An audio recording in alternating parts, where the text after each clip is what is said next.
Pada episode 69 ini berjudul Pengepungan Tiga Sekte. Terlihat Xiaoyan duduk bersila di atas bukit untuk memulihkan energi tempur yang terkuras hampir tak tersisa, agar ia bisa segera pergi menjemput si pujaan hati Cailin. Baru juga menelan pil, belum sempat untuk memulihkan energi, Cailin ternyata sudah menghampirinya. Maka Xiaoyan pun tak jadi memulihkan energinya. Nampak Xiaoyan sangat khawatir terhadap Cailin. Ini khawatir pada Cailin atau ia khawatir ada yang ada dalam kandungan Cailin itu ya kira-kira guys. Xiaoyan menggunakan sayap Douyi nyamperin Cailin. Syukur Cailin dalam keadaan baik-baik saja. Namun Cailin sedang dalam pengejaran sekte yang sama, memarahi Xiaoyan, "Mengapa kau diam saja? Ayo cepat pergi." Dokter peri kecil melihat dari kejauhan. Ia memastikan jika rencana yang dijalankan telah berhasil. Lalu ia pergi. Cailin dan Xiaoyan sedang dalam pengejaran. Tangan Xiaoyan ditarik oleh Cailin agar mereka bisa terbang lebih cepat dan tidak tertangkap oleh mereka.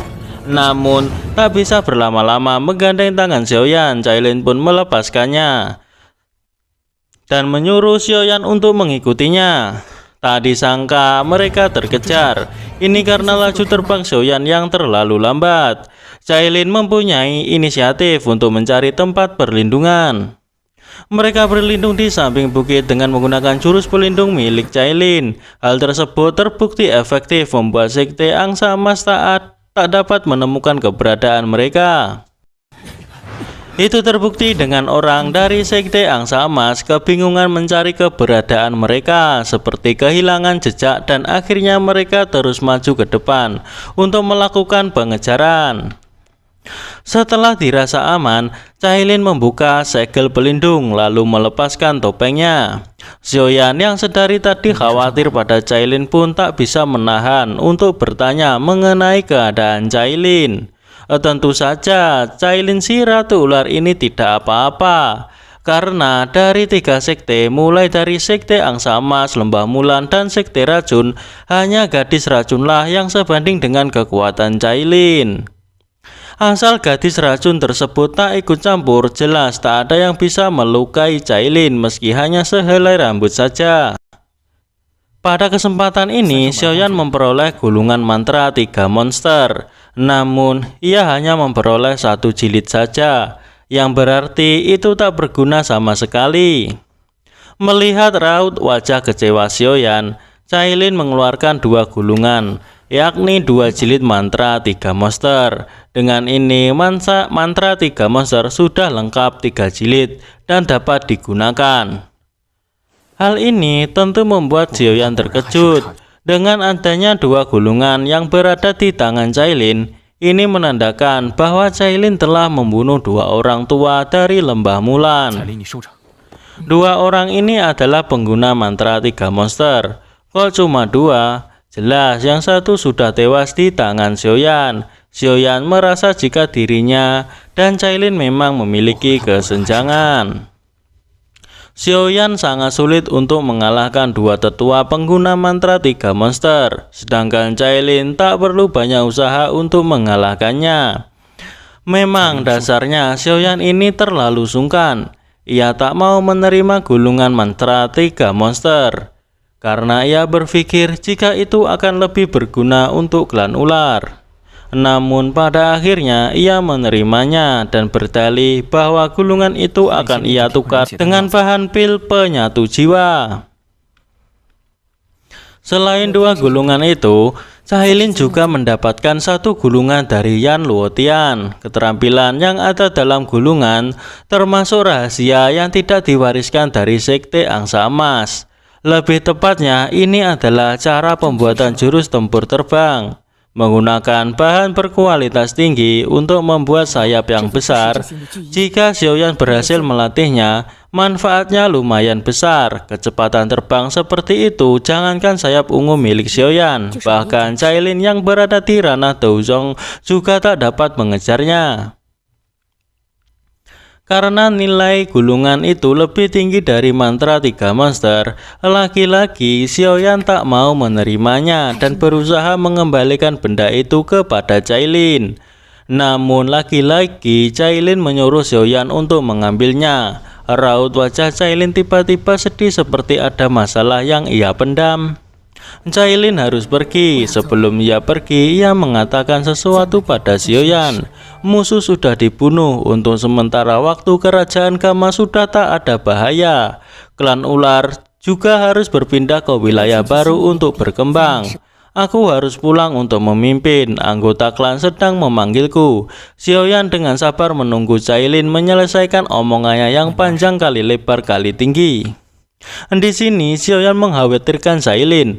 Sebelum Cailin pergi, Xiaoyan berkata pada Cailin untuk berhati-hati. Cailin dengan raut muka sedih menegaskan pada Xiaoyan bahwa Xiaoyan tak perlu mengkhawatirkannya karena ia bisa menjaga dirinya sendiri. Di tempat lain, atau lebih tepatnya di alam Gu, tempat asal Sun-Er, bawahan yang biasa menjaga Sun-Er namanya Tuan Ling memberikan informasi mengenai kematian Yunsan. Tidak adanya lagi sekte Yunlan. Xiaoyan sudah berhasil balas dendam. Sun-Er tak menyangka selama 4 tahun Xiaoyan berhasil mencapai tingkat kaisar tempur. Selain itu, Tuan Lin juga mengabarkan jika guru obat ditangkap oleh orang istana jiwa dalam pertempuran sekte Yunlan. Guru obat yang dimaksud ialah guru dari Xiaoyan, yakni Abah Yaolo. Sun-Er memberi perintah kepada Tuan Ling untuk mencari tahu mengenai di mana lokasi istana jiwa. Sun-Er menduga jika hilangnya ayah Xiaoyan waktu itu juga terkait dengan istana jiwa. Sun-Er mengetahui jika hal tersebut dilakukan istana jiwa karena mereka menginginkan giok Kaisar Tusi dari keluarga Xiao. Makanya pada waktu pertempuran di sekte Yunlan, orang istana jiwa juga berniat membawa pergi Xiaoyan. Selain kabar tersebut, Tuan Lin juga memberitahu pada Nona Sun-Er jika klan juga ingin mengutus seseorang ke kerajaan Gama untuk mencari kunci di keluarga Xiao yang tidak dibawa pulang oleh Sun-Er. Sebenarnya Sun-Er ini telah mengetahui jika giok Kaisar Tusi yang dicari itu berada di tangan Xiaoyan. Pada waktu itu Xiaoyan sempat memperlihatkan kepada Sun-Er. Karena perasaan Sun-Er terhadap Xiaoyan ini begitu dalam, waktu itu ia tak mengambil giok tersebut. Bahkan ia malah mengingatkan Xiaoyan untuk tidak memperlihatkan giok Kaisar Tusi yang ia miliki pada siapapun jika ia ingin selamat. Sun-Er kaget dan juga marah, menganggap bahwa tindakan itu sangat lancang. Sun-Er sampai-sampai mengeluarkan api berwarna merah kekuningan. Apakah mungkin Sun-Er juga memiliki api surgawi ya guys? Adegan lalu berpindah di balai pil milik aliansian. Di sini para alkemis membuat pil penguras nyawa. Sayangnya dengan kemampuan alkemis yang ada untuk saat ini hanya bisa terselesaikan 2 pil penguras nyawa dan semuanya sudah diserahkan ke Hai Podong. Wajar saja karena master obat paling elit di kerajaan sekalipun hanya bisa membuat 1 pil penguras nyawa dalam waktu setengah bulan. Menurut pendapat Fahma, Raja Obat Guhe lebih cocok untuk melakukan hal ini dibandingkan dengan dirinya. Jika Guhe yang memimpin, efisiensinya seharusnya meningkat lebih dari 2 kali lipat. Kemampuan Guhe memang tak perlu diragukan lagi. Namun hubungannya dengan Xiaoyan sedang tidak baik. Kalian mungkin ingat Xiaoyan telah membuat pernikahan Guhe dengan Yuyun gagal. Dikarenakan hal itu, mengundang Guhe untuk bergabung dengan aliansi Yan tidak terlalu memungkinkan. Fahma mempunyai cara agar Guhe mau bergabung dengan aliansi Yan, yakni berkaitan dengan Pagoda Pil. Pagoda Pil memiliki sejarah yang sangat panjang. Itu bukan hanya tempat suci di hati para master obat, juga memiliki reputasi yang sangat tinggi di benua. Namun syarat untuk memasuki Pagoda Pil sangatlah ketat. Harus direkomendasikan oleh asosiasi master obat yang hebat. Jika Xiaoyan bernegosiasi dengan syarat untuk membantunya masuk pagoda pil, Fama yakin jika Guhe akan bersedia bergabung dalam balai pil milik Aliansian. Keesokan harinya, Fama, Xiaoyan dan juga Hai Podong pergi ke kediaman Guhe. Tentu saja dengan maksud dan tujuan untuk merekrut Guhe sebagai anggota balai pil Aliansian. Sayangnya Guhe langsung menolak ajakan dari Xiaoyan.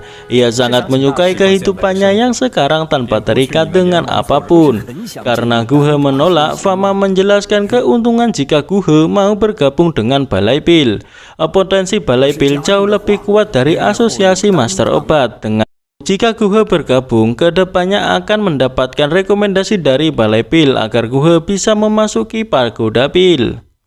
Sekali lagi Guhe menolak. Guhe berpikir ia masih punya cara lain untuk masuk pagoda pil tanpa harus bergabung dengan Aliansian. Xiaoyan pun tak menyerah begitu saja. Xiaoyan masih berusaha merayu Guhe agar mau bergabung. Karena Guhe tak tertarik dengan organisasi di luar kerajaan, Xiaoyan bertanya pada Guhe mengapa tak mempertimbangkan Aliansian.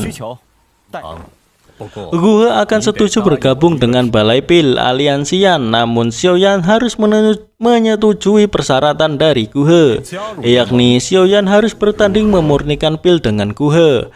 Jika Xiaoyan menang, Guhe akan bergabung dalam Aliansian. Namun jika Xiaoyan kalah, Guhe meminta agar Xiaoyan tak datang lagi mengganggu Guhe. Xiaoyan pun menyetujuinya dan mereka masuk ke tempat pemurnian pil.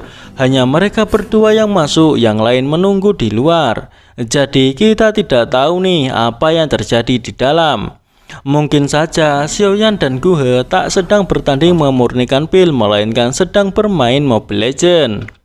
Pertandingan ini sulit ditebak siapa yang akan menjadi pemenangnya. Guhe bisa dijuluki sebagai raja obat, tentunya punya kehebatan. Namun Xiaoyan juga bukanlah orang yang biasa. Beberapa saat ini dilihat dari keterampilan Xiaoyan dalam memurnikan pil, seharusnya Xiaoyan memiliki kemampuan master obat tingkat 6. Setelah sekian lama menunggu, akhirnya Xiaoyan dan Guhe keluar, namun belum bisa dipastikan siapa yang menang. Namun dari gerak-gerik Guhe dan perkataan Guhe yang bersedia bergabung dalam Aliansian ini membuktikan bahwa Xiaoyan lah yang menjadi pemenangnya dalam pertandingan memurnikan pil ini. Setelah Xiaoyan mengucapkan selamat pada Guhe atas bergabungnya ke Aliansian, Xiaoyan mendapatkan pesan dari gadis racun yang menginformasikan jika orang istana jiwa datang dan menyuruh Xiaoyan untuk cepat datang ke kerajaan Cuyun. Sebelum pergi meninggalkan kediaman Guhe, Xiaoyan menyerahkan urusan balai pil pada Guhe. Lalu adegan berpindah di kediaman klan ular. Terlihat Xian yang sedang mondar-mandir seperti orang linglung. Bocil ini kemungkinan ingin bermain, namun tak ada yang mau menemaninya bermain. Beberapa saat kemudian Xiaoyan tiba, lalu menanyakan mengapa Xian berada di sini. Ternyata Xian berada di situ karena Xian dibawa oleh sang ratu kita, Cailin. Namun beberapa hari ini Cailin sedang berlatih tertutup dan tak bisa menemani bermain Xian. Maksud kedatangan Xiaoyan kali ini ialah ingin memberitahu Cailin soal dirinya yang akan pergi ke kerajaan Cuyun.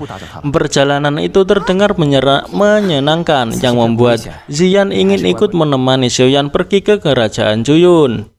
Namun perjalanan ini terlalu berbahaya, jadi tak memperbolehkan Xian untuk ikut dan menyarankan agar Xian tinggal di kerajaan Gama saja. Panglima tinggi klan ular menyuruh prajuritnya untuk bersemangat karena prajurit ini terlihat sangat lesu, seperti belum mendapatkan gaji ya guys. Panglima tinggi mengatakan bahwa keamanan yang mulia ratu lebih penting daripada soal gaji. Jadi mereka tak boleh lengah sedikit pun. Panglima tinggi klan ular ini tiba-tiba marah ketika melihat Xiaoyan dan ia ingin membunuh Xiaoyan karena Xiaoyan telah membahayakan keselamatan yang mulia ratu. Namun serangannya berhasil diblokir oleh Xian. tak terima karena Panglima tinggi ini memprovokasi Xiaoyan mengeluarkan api surgawinya dan mengatakan, jika kau maju selangkah lagi, bersiaplah untuk berbaring di ranjang selama beberapa bulan. Aliansi Yan dan klan ular sebenarnya adalah sekutu. Kau menyerang secara sembrono, kau berniat merusak kerjasama kita. Namun Panglima tinggi klan ular ini tak takut, bahkan masih menantang Xiaoyan. Xiaoyan yang mengarahkan api surgawinya ke arah Panglima dan Panglima pun ketakutan. Namun serangan Xiaoyan tak bermaksud untuk mencelakai Panglima, melainkan hanya peringatan saja. Namun Panglima tinggi malah menganggap jika Xiaoyan sangat keterlaluan dan akan membunuh Xiaoyan. Belum sempat Panglima ini baku hantam dengan Xiaoyan, Cailin datang untuk menyuruhnya berhenti. Ternyata nama dari Panglima tinggi klan ular ini adalah Kuising. Kuising sebagai Panglima tinggi karena melakukan kecerobohan, ia dihukum oleh Ratu selama 1 bulan di Gua Ular untuk introspeksi diri. Di sini Xiaoyan memberitahu Cailin, gadis racun memberi informasi ada orang dari Istana Jiwa yang muncul di kerajaan Juyun dan berniat akan pergi ke sana. Namun Xiaoyan mengkhawatirkan Cailin, jadi ia datang ke klan ular. Namun Cailin malah ingin ikut dengan Xiaoyan untuk pergi ke kerajaan Juyun. Xiaoyan pun melarang karena tubuh Cailin sekarang tidak tahan terhadap serangan. Selain itu, gadis racun juga akan membantu, jadi tidak masalah lagi Xiaoyan untuk pergi sendiri ke kerajaan Juyun. Cailin masih saja belum percaya pada gadis racun itu. Ia mengkhawatirkan Xiaoyan jika ia pergi sendirian. Ditambah Xiaoyan pergi ke kerajaan Juyun yang dimana ini adalah wilayah kekuasaan gadis racun. Karena Cailin terus saja memojokkan Xiaoyan, akhirnya Xiaoyan pun setuju mengizinkan Cailin untuk ikut dengannya. Tapi dengan syarat Cailin tidak boleh mengambil resiko jika itu membahayakan keselamatan dirinya sendiri. Mereka akan berangkat dalam waktu dekat. Sebelum itu, Cailin ingin pesankan dulu urusan dalam klan selama ia pergi ke kerajaan Juyun. Dan episode 69 ini pun berakhir. Xiaoyan hampir tiba di Sekte Racun. Markas besar Sekte Racun di kota Tiandu sudah terlihat dari tempat Xiaoyan berada saat ini. Kota Tiandu sepenuhnya dikendalikan oleh Sekte Racun. Kota Tiandu merupakan kota suci bagi semua master racun di kerajaan Juyun. Xiaoyan pergi ke Sekte Racun bersama Cailin dan juga Xian. Cailin mengkhawatirkan keselamatan Xiaoyan, ditambah mereka juga membawa Xian ke tempat itu. Cailin memuji Xiaoyan karena ia mempunyai nyali yang besar. Xiaoyan meyakinkan Cailin untuk mempercayainya. Jika Xiaoyan tidak sepenuhnya yakin, tentu ia tidak akan membawa Cailin dan juga Xian ke Sekte Racun. Meski dianggap tidak mempunyai kekuatan yang cukup untuk ikut dalam perjalanan kali ini, kekuatan Xian sebenarnya sebanding dengan Kaisar Tempur Puncak. Status Sekte Racun di kerajaan Juyun lebih tinggi dari aliansi Yan di kerajaan Gama. Sebenarnya kerajaan Gama juga bisa sepenuhnya diperintah oleh aliansi Yan. Jika saja Xiaoyan membunuh semua orang di keluarga kerajaan dan melumpuhkan kekuatan lainnya. Namun Xiaoyan tak sekejam gadis racun. Ia lebih memilih bekerja sama dengan mereka dibanding mengendalikan mereka di kerajaan Gama. Dulu gadis racun tidak sekejam itu. Dulu ia adalah gadis yang baik yang ingin menjalani hidup seperti gadis normal lainnya. Itu semua berawal dari tubuh racun. Siapapun yang dekat dengannya akan terkena racun dan bisa mati. Kemungkinan ia bertindak kejam atas perintah dari Istana Jiwa, karena sebelum bertemu Xiaoyan untuk kedua kalinya, gadis racun tak punya pilihan selain bekerja sama dengan Istana Jiwa. Istana Jiwa bisa membantu gadis racun untuk mengendalikan racun yang ada dalam tubuhnya. Xian mengajak Cailin dan Xiaoyan untuk pergi ke kota daripada terus melongo melihat dari kejauhan. Xiaoyan menjelaskan pada Xian kita tak perlu pergi ke kota, hanya perlu menghancurkan kristal yang diberikan oleh gadis racun, maka ia akan segera datang menemui mereka. Zailin berharap jika yang datang bukanlah sekelompok master sekte racun. Sepertinya Cailin ini masih menyimpan dendam kepada gadis racun. Xiaoyan berharap agar kedepannya bisa berubah perlahan-lahan. Setelah agak lama menunggu kedatangan gadis racun, akhirnya ia datang juga. Ia mengatakan bahwa tadi ada hal penting yang didiskusikan dalam sekte, jadi ia datang sedikit agak terlambat. Xiaoyan tak mempermasalahkan hal tersebut, yang penting kini sudah datang. Gadis racun melirik ke arah Cailin. Meski mengenakan jubah, ia tetap mengenali Cailin karena sebelumnya sudah pernah bertemu. Xiaoyan memberi penjelasan pada gadis racun bahwa Cailin memakai jubah bukan karena tanpa alasan. Kerajaan Cuyun sangat kacau, kami diganggu beberapa master racun dalam perjalanan. Cailin mengenakan jubah untuk mengurangi masalah. Cailin tak bisa menahan emosinya. Ia mengeluarkan kekuatan dan mengarahkannya ke arah gadis racun. Namun gadis racun juga mengarahkan serangan ke arah Cailin, membuat kekuatan mereka berdua bertabrakan dan boom. Setelah ledakan serangan hilang, Xiaoyan bergegas melompat ke arah Cailin untuk menenangkannya dan menyuruhnya untuk tidak gegabah. Namun Cailin mengabaikan Xiaoyan dan ia melompat ke arah gadis racun untuk mengajaknya berduel kembali. Setelah bergelutan terjadi beberapa saat, Xiaoyan terbang ke arah mereka dan memisahkan pertarungan mereka berdua. Ia mengatakan jika ia mengajak bertemu kali ini bukan untuk melihat mereka berkelahi. Dan akhirnya Xiaoyan berhasil membujuk mereka berdua untuk tidak berkelahi lagi.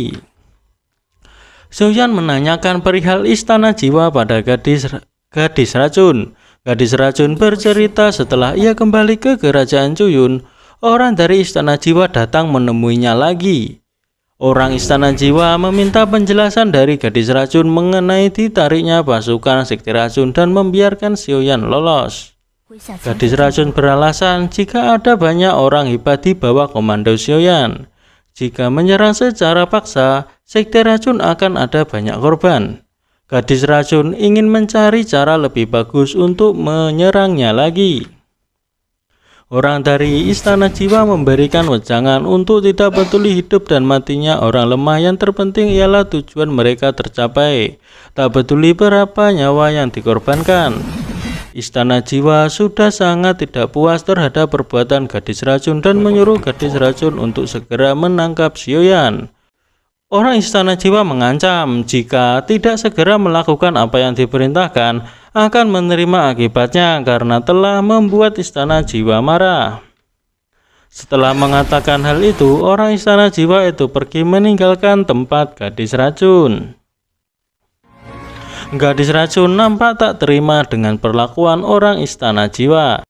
Ia mengeluarkan hewan bersayap kecil dari tangannya untuk pergi mengikuti orang istana jiwa.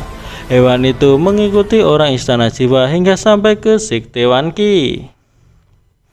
Kekuatan orang istana jiwa tidak kalah dengan kekuatan gadis racun. Ada banyak orang hebat di sekte Wanqi. Mereka lumayan berkuasa di kerajaan Cuyun. Di dalam sekte juga ada satu orang tua yang mengasingkan diri. Gadis racun pernah bertarung dengan orang tersebut. Dia sangat merepotkan. Cailin menduga jika gadis racun mempunyai tujuan lain. Ia memanfaatkan Xiaoyan untuk membantunya menyingkirkan masalah. Mendengar hal itu membuat gadis racun sedikit emosi. Jika Medusa menilainya begitu buruk, ia menyuruh Medusa untuk pergi sekarang. Ia tak membutuhkan sedikit kekuatan dari Medusa. Ia sama sekali tak menghiraukan Medusa. Sungguh dalam sekali ejekan dari gadis racun ini, pemirsa. Tentu saja perkataan gadis racun yang demikian membuat marah Cailin. Untung saja Xian ada di situ untuk menenangkan Cailin. Xiaoyan meyakinkan gadis racun untuk tidak perlu khawatir. Jika ia tak percaya padanya, ia tak akan datang ke tempat itu. Gadis racun mengiyakan apa kata Xiaoyan. Ia mengajak Xiaoyan untuk menyerang sekte Wanqi besok hari. Di sini Xiaoyan ingin melihat seberapa hebatnya Sekte Wanshi itu. Gadis racun mengajak Xiaoyan, Cailin, dan juga Xian untuk ikut dengannya ke pegunungan Tianji terlebih dahulu. Pasukan Sekte Racun berkumpul di sana untuk menahan pasukan Sekte Wanshi. Sebelum pergi ke pegunungan Tianji, Xiaoyan mengenakan topeng terlebih dulu untuk menyamarkan identitasnya. Setelah mereka sampai, gadis racun diberi hormat oleh bawahannya karena memang gadis racun ini adalah ketua sekte dari Sekte Racun. Gadis racun telah menangkap satu orang dari Sekte Wanshi. Orang itu bilang bahwa Sekte Wanshi ingin menyerang Sekte Racun. Dengan adanya informasi tersebut, gadis racun memerintah untuk siap berperang di pegunungan Tianji.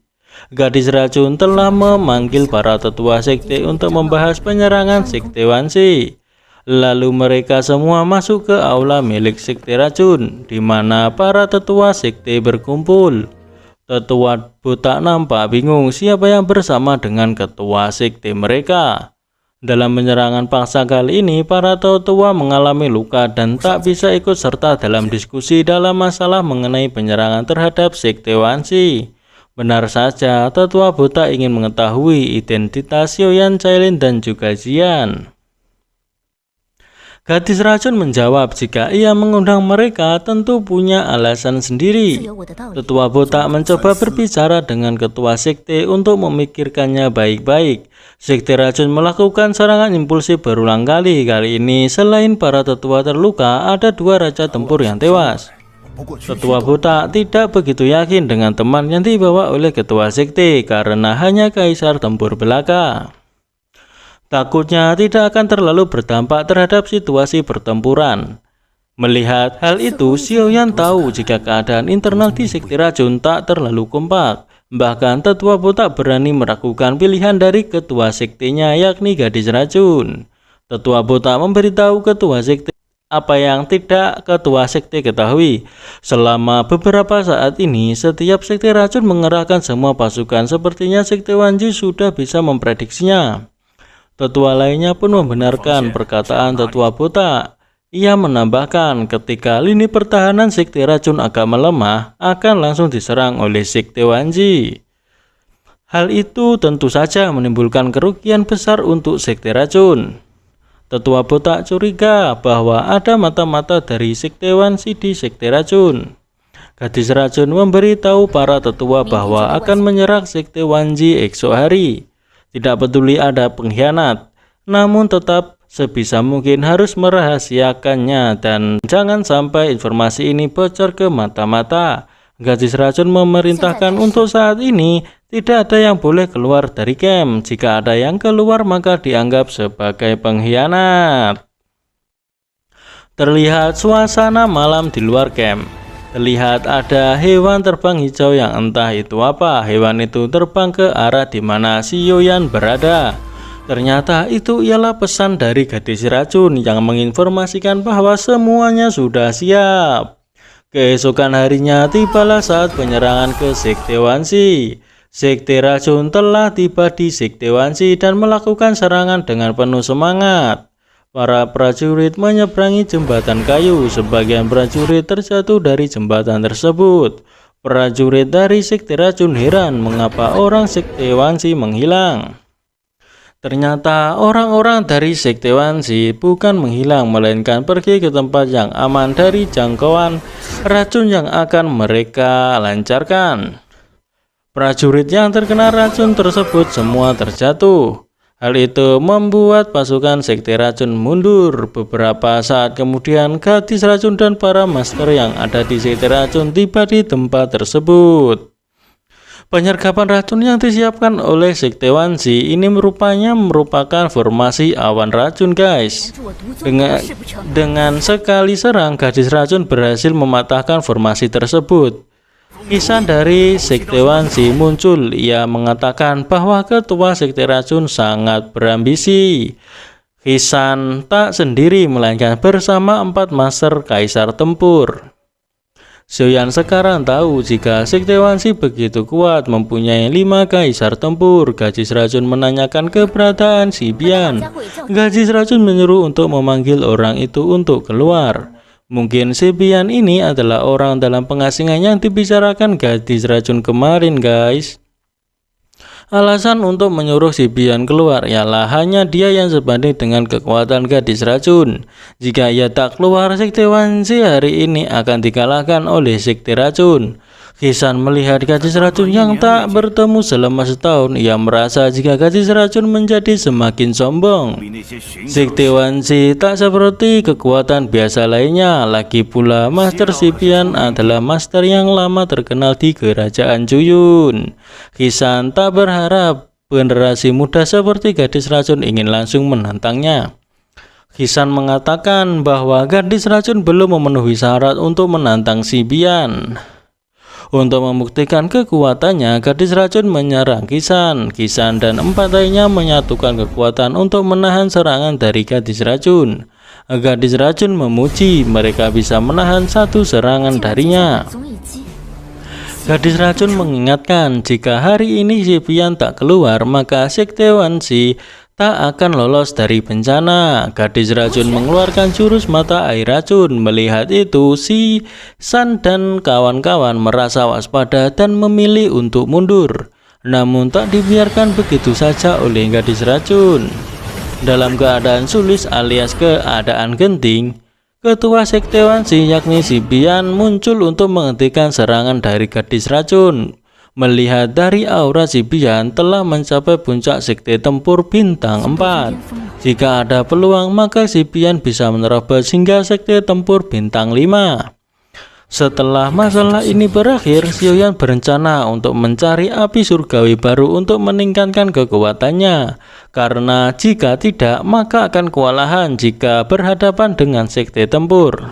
Si Bian tak menyangka bahwa gadis racun setelah pertempuran waktu itu, ia bisa menyingkirkan begitu banyak kekuatan di kerajaan Juyun. Dengan menyingkirnya gadis racun, maka kedepannya kerajaan Juyun akan menjadi dunia Sekte Wanshi. Gadis racun memerintah 5 tetua Sekte Racun untuk membentuk formasi, dan ia akan menangani Si Bian. Formasi yang awalnya digunakan untuk memperkuat gadis racun nyatanya dirubah untuk digunakan menyerang gadis racun.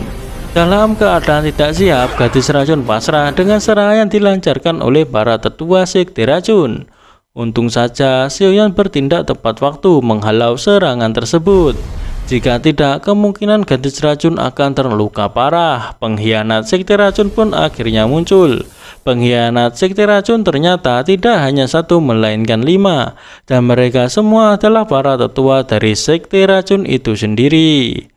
Pantas saja, setiap kali Sekte Racun menyerang Sekte Wanshi, Sekte Wanshi seperti tahu apa yang telah direncanakan oleh Sekte Racun. Rupanya para tetua inilah yang berkhianat.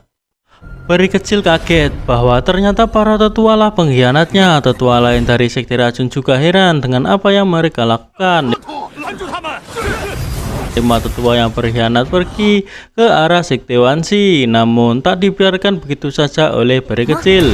5 tetua itu berhasil menahan serangan yang dilancarkan oleh peri kecil. Lantas peri kecil melancarkan serangan lagi. Kali ini lebih kuat dari sebelumnya. Karena takut 5 tetua tak bisa menahan serangan itu, Si Bian turun tangan untuk menghentikan serangan peri kecil. Meski berhasil menghentikan serangan, Si Bian hampir saja terkena serangan diam-diam dari peri kecil. Untung saja Pak Tua itu sigap dan berhasil memblokir serangan tersebut. Pak Tua Si Bian menganggap peri kecil sangatlah kejam, namun gadis peri kecil juga berpikir hal yang sama. Andai saja Sekte Wanshi ada pengkhianat, mungkin saja Si Bian lebih kejam 10 kali lipat dari dirinya. Peri kecil sungguh kecewa dengan Wuya dan 4 lainnya karena mengkhianati dirinya. Padahal ia sudah baik terhadap mereka, bahkan mereka juga punya status dan kekuasaan tinggi di Sekte Racun. Dari awal, Wuya dan 4 lainnya memanglah dari Sekte Wanshi. Jadi merekalah yang melepaskan kalajengking semalam. Ternyata kalajengking itu ditujukan untuk memberikan informasi kepada Sekte Wanshi bahwa Sekte Racun akan menyerang. Uya akhirnya tahu jika yang membunuh kalajengking yang ia kirim adalah Xiaoyan. Uya mengatakan jika Xiaoyan tak berhak ikut campur pertempuran antara Sekte Wanshi dan Sekte Racun. Uya menyarankan agar Xiaoyan tak mencari masalah. Sekarang Sekte Racun hanya mempunyai 4 kaisar tempur, sedangkan Sekte Wanshi ada 8 orang. Pak Tua Sibian mengingat kejadian pada waktu pertarungan sebelumnya. Menurutnya pertarungan itu terjadi mendadak, belum ada hasilnya. Hari ini Pak Tua Sibian ingin melihat sebenarnya apa hak peri kecil menguasai kerajaan Juyun. Pak Tua itu memberikan serangan namun berhasil diblokir oleh peri kecil. Pak Tua Sibian adu kekuatan dengan peri kecil, sementara belum terlihat siapakah yang lebih unggul. Qisan memerintah bawahannya untuk mulai menyerang dan membunuh. Oleh Xiaoyan, Cailin diminta tidak bertindak jika memungkinkan. Xiaoyan mengajak Xian untuk menyerang bersama.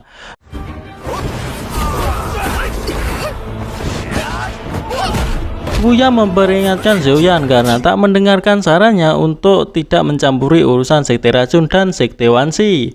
Namun Xiaoyan tidak takut, bahkan berbalik memperingatkan Wuya untuk berhati-hati karena bisa saja Wuya bernasib buruk. Wuya meremehkan Xiaoyan yang hanya kaisar tempur belaka. Jika bukan adanya bantuan dari ketua Sekte Racun, mana mungkin Xiaoyan sanggup menahan serangan gabungan 5 orang. Tanpa banyak bacot lagi, Xiaoyan akan membuktikannya dengan tindakan. Ia mengeluarkan teknik transformasi api langit. Wuya mengira Xiaoyan menggunakan teknik rahasia untuk meningkatkan kemampuannya. Wuya mempunyai rencana dengan menahan Xiaoyan beberapa saat sampai Xiaoyan melemah, barulah akan merenggut nyawa Xiaoyan. Xiaoyan berhasil menjatuhkan 1 orang. Wuya kaget melihat itu. Ia sekarang tahu mengapa Xiaoyan diundang oleh peri kecil untuk membantu. Sekarang giliran Wuya berhadapan langsung dengan Xiaoyan.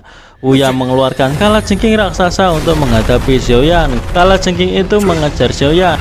Xiaoyan menghindari, lalu ia berjalan di atas tubuh kalajengking raksasa sambil membentuk segel tangan. Xiaoyan didorong oleh kalajengking itu ke arah batu besar. Setelah beberapa saat ia berhasil melepaskan diri. Xiaoyan berniat bersembunyi namun ditemukan oleh kalajengking itu. Xiaoyan berhasil membentuk segel pembuka gunung lalu mengarahkan serangan itu ke arah kalajengking milik Wuya. Kalajengking milik Wuya tak mampu menahan segel pembuka gunung lalu hancur. Wuya meminta tolong pada Qisan karena ia sudah terluka akibat adu serangan dengan Xiaoyan barusan. Qisan yang melihat itu langsung saja bergegas ke arah Wuya untuk menolongnya. Xiaoyan juga tak tinggal diam, ia juga melaju dengan kecepatan tinggi ke arah Wuya. Namun dihadang oleh Qisan. Ternyata yang dihadang hanya bayangan, sedang Xiaoyan tetap melaju ke arah Wuya bersiap untuk membunuhnya. Qisan menggerutu, rekan seperjuangannya dibunuh oleh Xiaoyan. Ia tak terima dan akan bertaruh dengan Xiaoyan sampai titik darah penghabisan. Karena penasaran, Qisan ingin mengetahui nama Xiaoyan agar ia tahu siapakah yang ada di depannya. Mempunyai keterampilan bertarung yang lumayan tinggi, bahkan membunuh 2 kaisar tempur. Qisan tak peduli, pokoknya hari ini Xiaoyan atau Sekte Racun semuanya harus mati. Qisan bersiul seperti layaknya memanggil sesuatu. Tak lama kemudian muncul kalajengking bersayap 4 dari asap racun yang sangat pekat. Kalajengking bersayap 4 adalah monster tingkat 6 yang dijinakkan dengan susah payah oleh tetua Sibian. Kali ini dikeluarkan khusus untuk menghadapi Xiaoyan. Sungguh kecepatannya mengerikan. Dalam sekejap binatang itu sudah berada di samping Xiaoyan bersiap untuk menyerang. Serangannya berhasil dihindari oleh Xiaoyan. Xiaoyan pergi menjauh untuk membaca situasi terlebih dulu. Namun Qisan juga ikut menyerang Xiaoyan yang membuat Xiaoyan semakin kesulitan.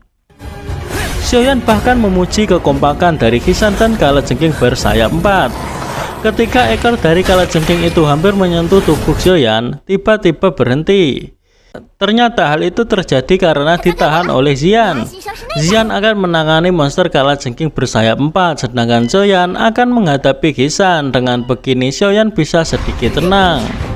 Xian memukul kepala monster itu, namun sayang ia terlempar. Xian melempar jamur beracun ke arah mulut monster itu.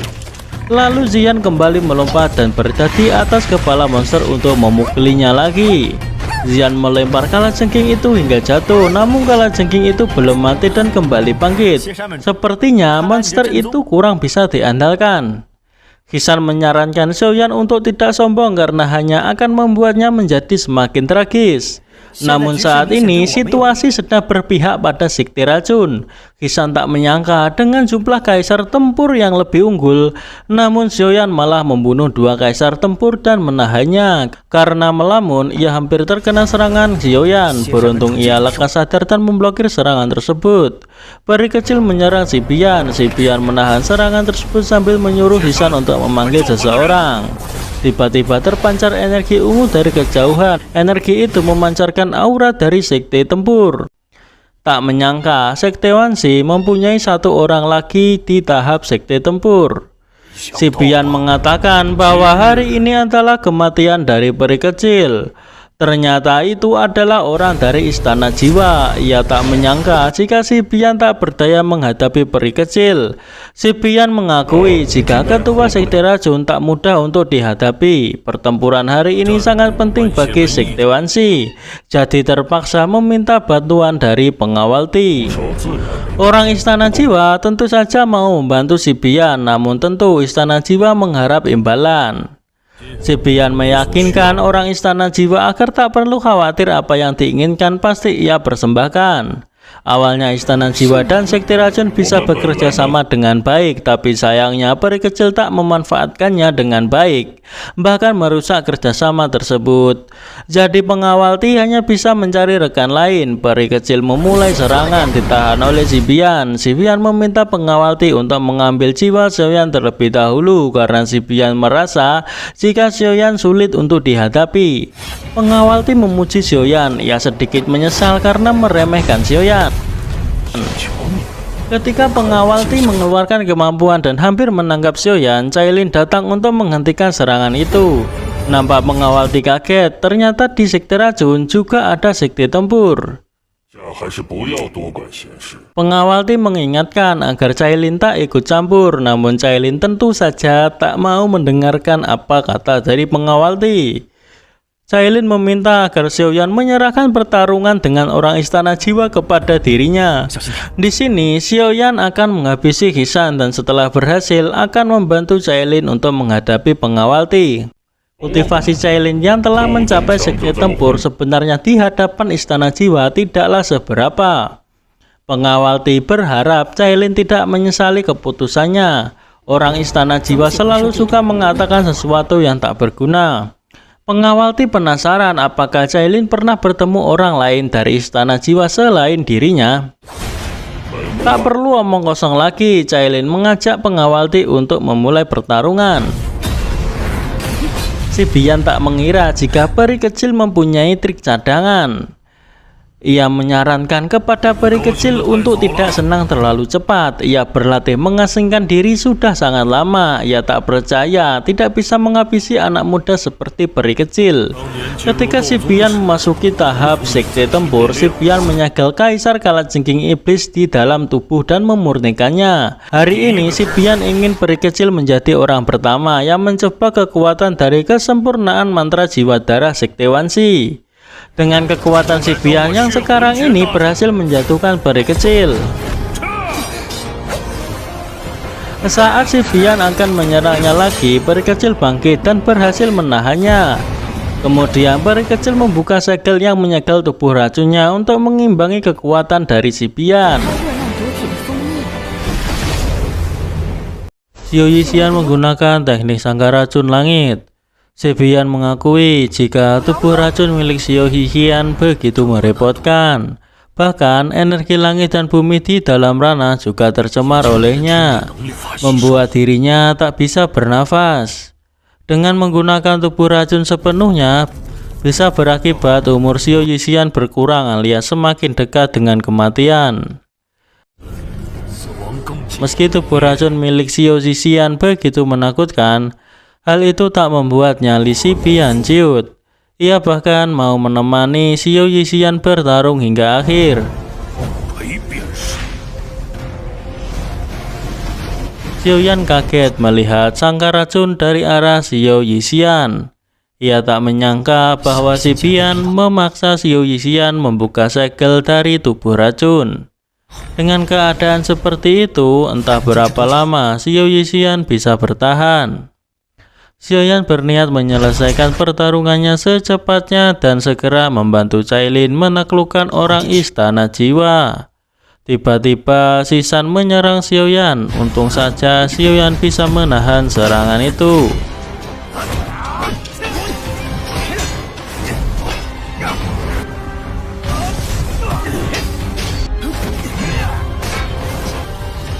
Sisan tolah-toleh mencari keberadaan Xiaoyan, namun tak ketemu karena gerakan Xiaoyan begitu cepat. Xiaoyan meminta Sisan untuk segera menyerah.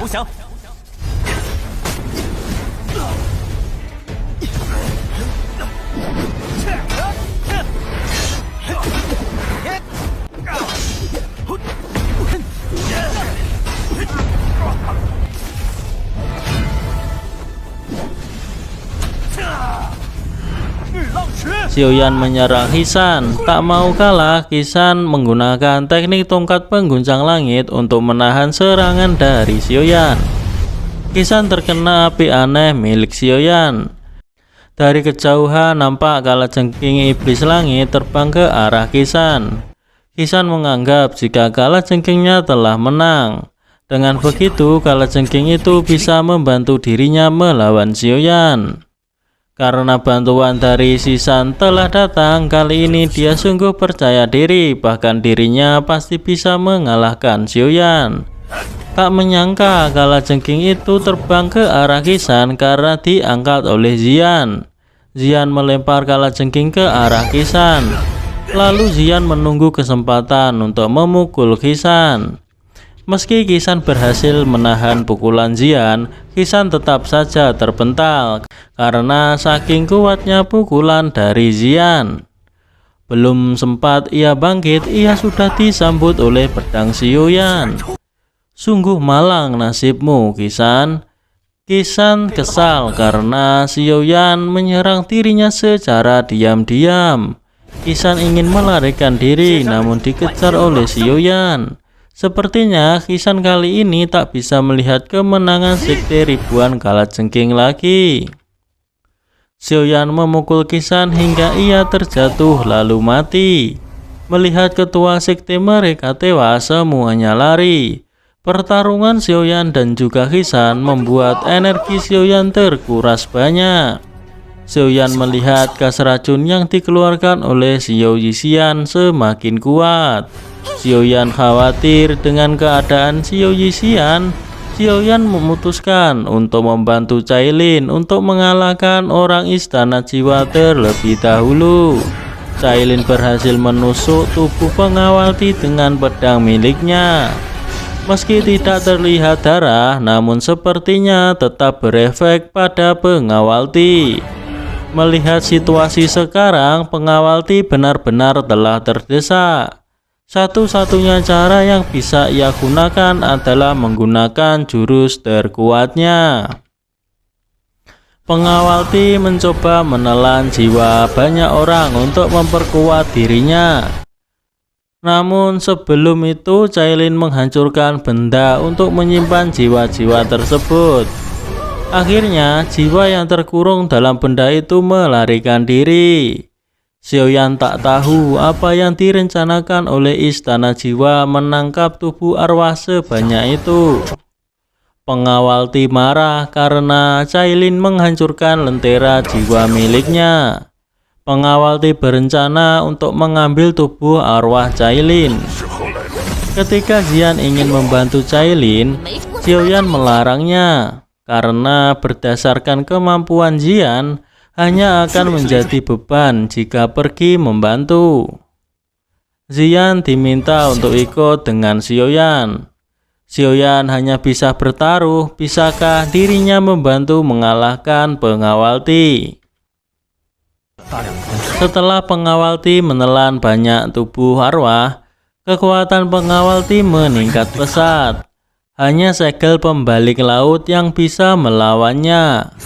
Segel pembalik laut menguras energi terlalu banyak. Berdasarkan Douji Xiaoyan saat ini, takutnya hanya bisa memakai sekali saja. Serangan kali ini harus berhasil, tidak boleh tidak. Xiaoyan meminta Xian untuk melindungi dirinya. Melihat situasi Cailin, sepertinya Cailin tak akan bertahan lebih lama lagi. Pengawal Ti mengakui jika kemampuan Cailin lumayan hebat.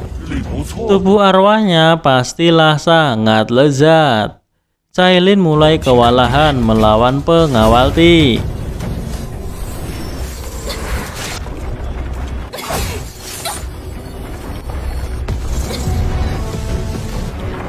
Xiaoyan sepertinya tak kuat menggunakan teknik itu, namun dirinya harus bertahan dan berusaha kuat karena jika tidak maka dirinya akan terkena serangan balik.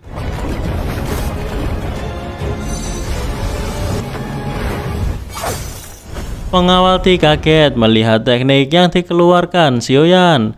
Ia tak akan membiarkan Xiaoyan mengeluarkan teknik itu.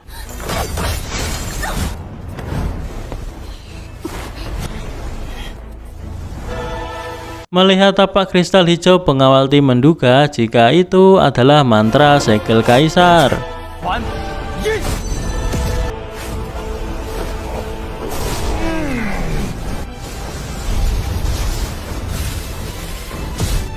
Serangan itu berhasil dipatahkan oleh pengawal Ti. Pengawal Ti heran mengapa Xiaoyan bisa menggunakan segel pembalik laut. Pengawal Ti mengira jika Xiaoyan berasal dari keluarga kuno. Melihat situasinya yang tak memungkinkan, pengawal Ti memutuskan untuk mundur terlebih dahulu karena jika terus bertarung hanya akan membahayakan dirinya sendiri. Xiaoyan berniat menangkap pengawal Ti yang berniat kabur. Cailin menawarkan diri, biarkan dirinya saja yang menangkap pengawal Ti. Kali ini pengawal Ti tak mampu menahan serangan dari Cailin. Itu disebabkan karena teknik rahasia yang ia keluarkan untuk menahan serangan Xiaoyan mengeluarkan terlalu banyak energi. Karena sudah terpojok, pengawal Ti hanya bisa mengandalkan identitasnya yang berasal dari Istana Jiwa. Ia mengingatkan jika Cailin membunuhnya, Istana Jiwa tak akan memaafkan mereka. Karena Cailin tak mau menyerah, pengawal Ti berniat bertarung hingga mereka berdua mati bersama. Ternyata itu hanyalah gertakan sambal. Pengawal Ti mengeluarkan kekuatan seolah-olah dirinya masihlah sanggup untuk bertarung, namun sebenarnya tidak. Ia memanfaatkan hal itu untuk melarikan diri, namun tak dibiarkan saja oleh Cailin.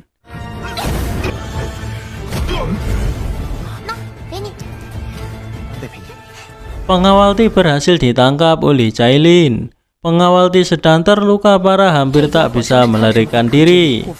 Cailin mengakui jika pengawal Ti jauh lebih mudah ditangani dibandingkan dengan pengawal Wu.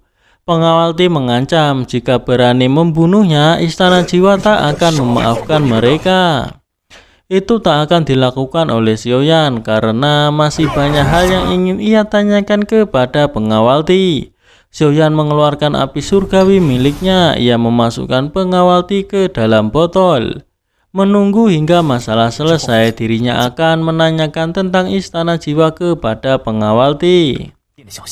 Terlihat Xiao Yixian nampak baik-baik saja, hanya sedikit terluka. Xiao Yixian mengatakan jika mantra 3 darah milik Si Bian tak sekuat yang ia bayangkan. Si Bian mengingatkan agar Xiao Yixian tak terlalu sombong. Jika bukan karena tubuh racun, berdasarkan usia Xiao Yixian bahkan tak memenuhi syarat untuk berbicara dengan dirinya. Dan mengingatkan Xiao Yixian untuk jangan berbangga diri terlalu cepat, karena setiap tubuh racun kambuh membuat Xiao Yixian semakin dekat dengan kondisi hilang kendali. Si Bian yang melihat kondisi Xiao Yixian seperti itu, tak lama lagi Xiao Yixian akan tiba pada tahap itu. Maksudnya tahap di mana Xiao Yixian akan kehilangan kendali. Xiaoyan, Cailin Jian menghampiri Xiao Yixian.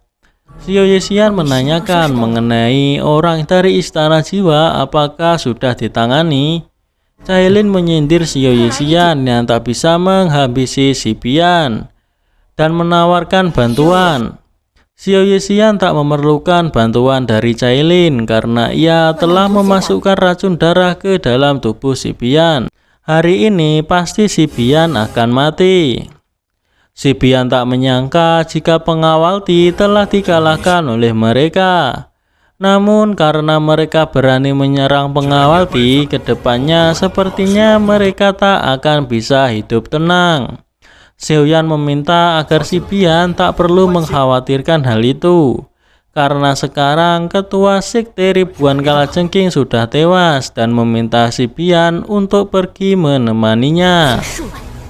Berdasarkan kekuatan si Bian saat ini, dirinya tak mungkin menahan erosi dari racun darah yang ia masukkan. Si Bian mengatakan jika racun darah memang menakutkan. Hari ini dirinya memang tak bisa lolos dari musibah. Namun si Bian ingin mereka juga merasakan kondisi yang menyakitkan. Karena terlihat seperti ingin meledakkan diri, Xiaoyan, Cailin dan lainnya mundur ke belakang. Namun sayang, perkiraan mereka salah.